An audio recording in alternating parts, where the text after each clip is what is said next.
Telangana private ఉద్యోగ సంఘం మహిళా విభాగం ఆధ్వర్యంలో అంతర్జాతీయ మహిళా దినోత్సవం సందర్భంగా మహిళా మహోత్సవ సభ రవీంద్ర భారతిలో జరుపుకోవడం జరిగినదే.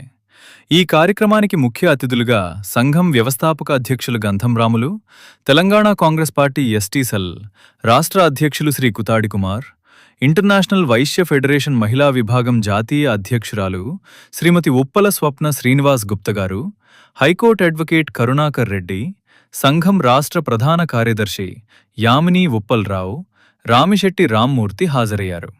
ఈ కార్యక్రమంలో వివిధ రంగాల్లో ప్రతిభ చాటిన మహిళా మణులకు మహిళా శివశక్తి అవార్డ్, శ్రమశక్తి అవార్డ్స్ ప్రదానం చేయడం జరిగినది. ఈ కార్యక్రమంలో కేంద్ర సంఘం వర్కింగ్ ప్రెసిడెంట్ యాదవ్ సలహాదారులు లక్ష్మారెడ్డి గురువు, మున్సిపల్ కార్మికుల విభాగం రాష్ట్ర అధ్యక్షులు గ్యారా శ్రీనివాస్, ముప్పురు కుమార్ రాష్ట్ర కోశాధికారి చంద్రశేఖర్ ముదిరాజ్, మహిళా విభాగం రాష్ట్ర అధ్యక్షురాలు టి పుష్పమన్యం, రాష్ట్ర ప్రధాన కార్యదర్శి శ్రీమతి తులసి అంబటి, రాష్ట్ర వర్కింగ్ ప్రెసిడెంట్ అనిత కృపారాణి, రాష్ట్ర అసోసియేట్ అధ్యక్షురాలు డాక్టర్ సాజిదా ఖాన్, ఉపాధ్యక్షురాలు ధనలక్ష్మి, రాష్ట్ర కోఆర్డినేటర్ మరియు మహబూబ్ నగర్ జిల్లా అధ్యక్షురాలు శ్రీవల్లి, హరిణి, మహిళా లీగల్ అడ్వైజర్ స్రవంతి, ఆకుల మేమేదో మీకు ధైర్యం చెప్దాం, మీకేదో మేము చేయట్టుకుందాం, మీకేదో మేము ఏదో చెప్దామని వచ్చాము యాక్చువల్గా. కానీ నేను చాలా ఎర్లీగానే వచ్చాను. చాలామంది మాట్లాడుతుంటే నాకు నిజంగా ఫస్ట్ టైం వచ్చాను నేను. అయితే చాలా చాలా ఇన్స్పిరేషన్గా అనిపిస్తుంది. నేను ఈ సందర్భంగా ఏం కోరుకుంటున్నానంటే, ఒక్కరోజు సరిపోదు మహిళా దినోత్సవం జరుపుకోవడానికి, సంవత్సరం 360 రోజులు కూడా ప్రతిరోజు జరుపుకోవాలని అనిపిస్తుంది నాకు. ఎందుకంటే ఇంతమంది ప్రతిభావంతుల మధ్యలో ఇంతమంది, చాలా మందిలో చాలా ప్రతిభ ఉంది. మీలో ఉన్నటువంటి ఉత్సాహం, ఈ ఉద్రేకం, ఈ తాలూకు ఆవేశం, ఆలోచన అది కార్యరూపంలోకి తీసుకొచ్చి కనుక మీరంతా కార్యోన్ముఖులై చేస్తున్నారు. ఈ రోజు మీరు చేయని పని అంటూ లేదు, కానీ మీరు చేస్తున్న పని మీకు తెలియకపోవడమే మీరు చేస్తున్నటువంటి ఒక చిన్న పొరపాటు. రమణ మహర్షి గారు అన్నారు, నిన్ను గూర్చి నీకు తెలవకపోవడమే నీ సమస్య అన్నారు. ప్రతి ఒక్కరికి ఒక సమస్య ఉంటుంది, కానీ ఎప్పుడైతే మన గురించి మనకు తెలియదో అది సమస్య అన్నమాట. మనలో ఏముందో మనం తెలుసుకొని దాన్ని కార్యక్రమంలోకి తీసుకొస్తే ఈ రోజున ప్రపంచాన్ని శాసించే స్థాయికి ప్రతి మహిళ వెళ్ళగలుగుతుందని నేను ఈ రోజు మహిళా దినోత్సవం సందర్భంగా మీ అందరికీ తెలియపరుస్తున్నాను.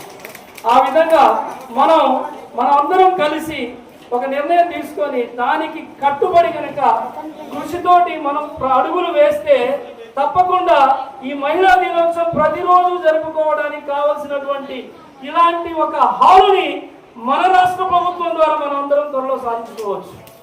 ఆ విధంగా అన్నగారిని, రావులన్న గారిని కృషి చేయాల్సిందిగా కోరుకుంటూ, ఆయన కృషికి మీ అందరూ సహకరించవలసిందిగా మిమ్మల్ని అందరినీ అభ్యర్థిస్తూ, నేను అనుకునేది ఏంటంటే, మా తులసి గారు, అమ్మడి తులసి గారు ఒక పాట పాడారు, చాలా బాగా పాట పాడారు వ్యవసాయం గురించి.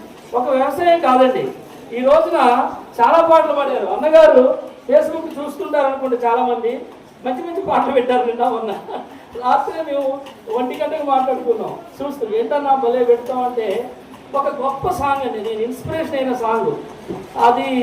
చాలామంది మగువ మగువ పాట ఏదో ఉంది కదా పవన్ కళ్యాణ్ గారిని, ఆ పాటను ఒకసారి నేను చాలాసార్లు విన్నాను, అయినా నేను పాడలేదు, స్పీకర్ని కానీ సింగర్ని కాదండి.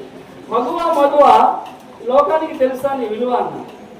యాక్చువల్గా లోకానికి విలువ తెలుసండి, తెలియచెప్పేలాగా ఎస్ మగువ లేనిది ఈ లోకమే లేదు అనే విధంగా మీ అందరూ ఈ రోజు నుంచి స్ఫూర్తిగా తీసుకోవాలని మిమ్మల్ని అందరినీ కోరుకుంటున్నాను. అదేవిధంగా మగువ మగువ ఇంకోటి ఏంటంటే, నెక్స్ట్ ఏమన్నారండి, ఈ లోకానికి తెలుసా నీ విలువ. తర్వాత నెక్స్ట్ ఏంటంటే తెలుసు కదా అందరికీ సాంగ్ ఏమండి, సమయానికి సరిహద్దులు కలవ. సహనానికి మీ సహనానికి సరిహద్దులే లేవండి. అంత సహనం ఉంది మీలో, సహనానికి సరిహద్దులే లేవు. అసలు అటు ఇటు అన్నింట నువ్వే జగమంత, ఎక్కడ చూసినా మీరే ఉన్నారు, లేనిది ఎక్కడ. ఇందాక అమ్మడి తులసి గారు చెప్పారు, మీరు లేనిది ఎక్కడ, అటు ఇటు అన్నింట ఎక్కడ చూసినా నువ్వే జగమంత. ఆ విధంగా ఉంటూ ఈ రోజున ప్రతి పనిలో మీరు చేయలేని పని అంటూ లేదు, చేస్తున్నారు. కానీ దాన్ని కావాల్సిన విధంగా మీరు ప్లాన్ చేసుకొని ముందుకు వస్తే ఈ రోజున మన రాష్ట్ర ప్రభుత్వం కూడా అదే దిశగా అడుగులు వేస్తా ఉంది. ఇప్పటికే చాలా పథకాలు మా మహిళలకి ప్రకటించారు, ఇంకా కొన్ని రాబోతూ ఉన్నాయి. మన రేవంత్ రెడ్డి గారు మన తెలంగాణ రాష్ట్ర ముఖ్యమంత్రి రేవంత్ రెడ్డి గారు కూడా అదే ఆలోచిస్తున్నారు. అదే విధంగా మన భారతదేశ ప్రధానమంత్రి మన ప్రియతమ ప్రధానమంత్రి గారు కూడా నరేంద్ర మోదీ గారు కూడా మహిళల సౌభాగ్యం కోసం మహిళల తాలూకు సహకారం కోసం చాలా పథకాలు ప్రవేశపెడుతున్నారు. అదే త్వరలో 50% రాబోతుంది. అర్ధనారీశ్వర సగభాగం అంటారు కదండి, సగభాగం త్వరలో మీకు రాబోతా ఉంది.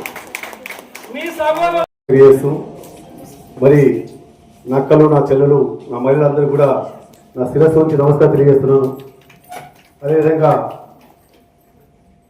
మహిళలందరూ కూడా ఈ సందర్భంగా శుభాకాంక్షలు తెలుపుకుంటూ, వాస్తవానికి గతంలో ఎన్ని మహిళల కేసులు అయినా కూడా ప్రతి దాంట్లో నేను సీనన్న అన్ని మహిళల ప్రోగ్రాంలో ఇక్కడ వాస్తవానికి ఇక్కడ అక్క చెల్లెలు చాలా మంది ఉన్నారు, గుర్తుపడ్డ వాళ్ళు, నా ప్రోగ్రాంలో పాల్గొన్న వాళ్ళు ప్రతి ఒక్క ప్రశ్నగా నాకు సపోర్ట్ ఇచ్చి ఆ రోజు విమలక్క కానీ సంజయక్క కానీ సజయక్క కానీ అందరూ కూడా మహిళా ప్రోగ్రాంలో వేలాది మందితో మన ధర్నా చౌక్లో ధర్నా చేసినప్పుడు టీఆర్ఎస్ ప్రభుత్వం వచ్చినప్పుడు కూడా కొత్త వచ్చిన ప్రభుత్వం కూడా ఒక నలుగురు మంత్రులను అక్కడ పిలిపించి నన్ను తీసుకెళ్ళి మనకు అవకాశం ఇచ్చినప్పుడు ఎన్నో ప్రోగ్రాంలు చాలా అంటే ఒక టేక్ లక్ష్మి అయినా కనపడలే.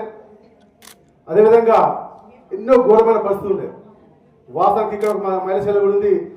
ధైర్యంగా ఈరోజు వేదిక మీద అంటే వాస్తవానికి ఆ బాణస్థితి నుంచి కూడా పోరాడి ఒక్కరోజు 2 రోజులు కాదు 2 నెలలు పోరాడి ఆ బాణస్థితిలో కూడా పట్టుకొచ్చి ఇదే మీడియా మీద వేదిక మీద కూర్చోబెట్టి మరి అన్న సహకారంతో మా దాంట్లో ప్రోగ్రామ్ అంటే ఉమెన్స్ డేలో ఉంటుంది. దానికి మనకు ఎట్లా మహిళలకు ఇప్పుడు అందరు చెప్పినట్టు వెనకాల ఎంతమంది సపోర్ట్ ఉన్నారు అందులోకి మనం మహిళలకు ఎంత ముందున్నా మనకు కంపల్సరీగా బ్యాక్ సైడ్ సపోర్ట్ బోన్గా ఉండేది జెంట్సే. ఎందుకంటే వాళ్ళని కూడా మనం ఈసారి వాళ్ళను ఈ మహిళా దినోత్సవంలో వాళ్ళని కూడా మనం గుర్తు చేసుకోవాలి. ఇలా మా ఐవీఎఫ్కి మాత్రం మాకు ఉపలసీలన్నా ఫుల్ బ్యాక్ సపోర్ట్గా ఉంటారు. అన్ని ఏ ప్రోగ్రామ్స్ అయినా కానీ మన మహిళలకు ముందుంది వాళ్ళను మమ్మల్ని ముందు నడిపిస్తుంటారు. ఈ విషయంగా మనం మాట్లాడుకునేది ఏంటంటే ఫస్ట్ మహిళలకు ఇంపార్టెంట్ ఇవ్వాలి అన్నారు. దానికి అందరికీ సంతోషం. మాకు వన్స్ అగైన్ మహిళా దినోత్సవ శుభాకాంక్షలు. థ్యాంక్ యూ అండి.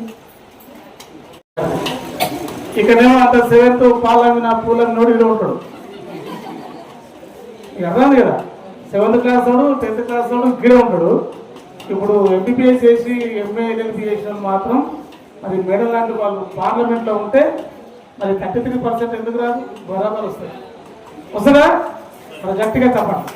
అలా తయారైన వాళ్ళందరూ కూడా నెక్స్ట్ ఎలక్షన్ల కల్లా మన సంఘం తరపు నుంచి చాలామంది కావాలి. మరి ఉపరిశీలన నాకు ఎమ్మెల్యే కావాలని కోరుకుంటున్నాం, అమ్మ ఎమ్మెల్సీ కావాలని ఇప్పుడే నేను కోరుకుంటున్నా. అందరం గట్టిగా సఫలతున్నాం, ఆమోదం తెలుపుతున్నాం. మరి ఇప్పుడు వదిన గారు పుతాడి మందుల గారు ఇది చేయలేస్తారు మరి ఐబిఎఫ్ మరి వర్కింగ్ ప్రెసిడెంట్గా నేషనల్ మరి నేటి మరి తెలంగాణకు అధ్యక్షుడిగా కొనసాగుతున్నారు. వారు మన ప్రైవేటు ఉద్యోగ సంఘానికి గౌరవ సలహాదారుగా కొనసాగుతున్నారు. మరి వారి కోవలోనే మరి పయనిస్తున్నటువంటి సోదరుమని ఉప్పుల స్వప్న గారు ఈరోజు వచ్చారు. మరి వారిని కూడా మనము ఒకసారి అనితమ్మ మా టీంకి రండి ఒకసారి. శ్రీవల్లి అమ్మ తులసి గారు, మేము ఏమనుకున్నామంటే ఏదైతే ఉప్పల శ్రీనివాస్ గుర్తన్న మరి మెయిన్ కమిటీకి కేంద్ర సంఘానికి